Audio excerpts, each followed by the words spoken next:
Hello. Chapter 16. The Oompa Loompas.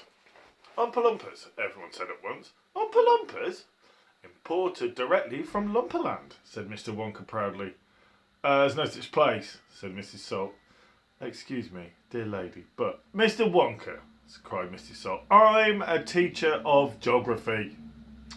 Then you'll know all about it, said Mr. Wonka. Oh, and what a terrible country it is. Nothing but thick jungles, infested by the most dangerous beasts in the world. Hornswogglers, snozwangers, and those terrible, wicked wangdoodles.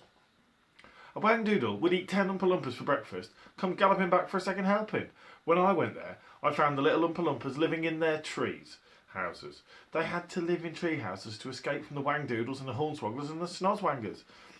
And they were living on green caterpillars, and the caterpillars tasted revolting. And the Oompa Loompas spent every moment of their days climbing through the treetops looking for other things to mash up with the caterpillars to make them taste better. Red beetles, for instance, eucalyptus leaves, and the bark of the bong bong tree. All of them beastly, but not quite so beastly as caterpillars. Poor little Oompa Loompas. The one food that they longed for more than any other was the cacao bean. But they couldn't get it.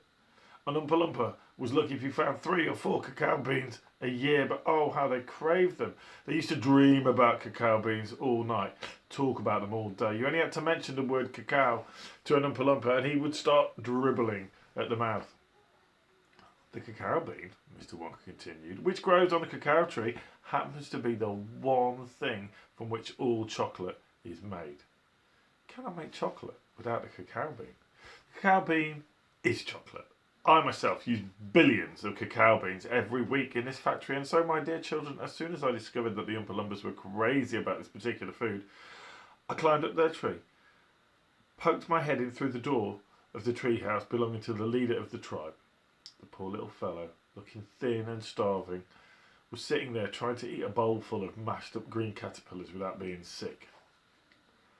Look here, I said, speaking not in English, of course, but in Oompa Loompish. Look here, if you and all your people come back to my country and live in my factory, you can have all the cacao beans you want. I've got mountains of them in my storehouses. You can have cacao beans for every meal. You can gorge yourself silly on them.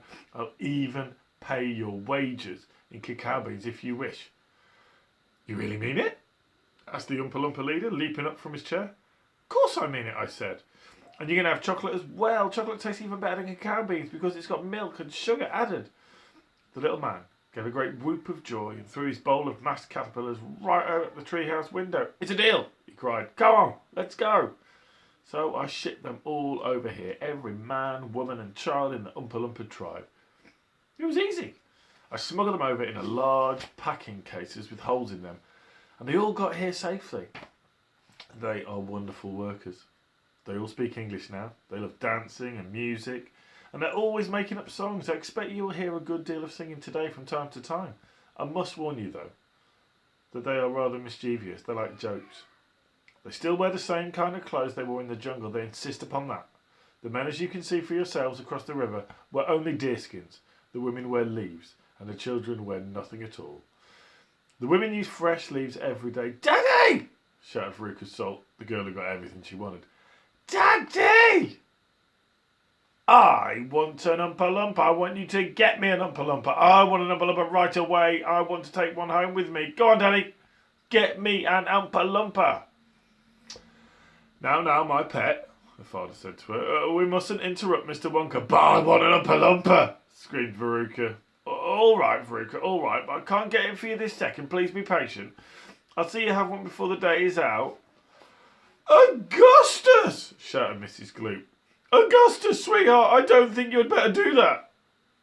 Augustus Gloop, as you might have guessed, had quietly sneaked down to the edge of the river, and he was now kneeling on the riverbank, scooping up hot melted chocolate into his mouth as fast as he could. Chapter 17, Augustus Gloop Goes Up the Pipe.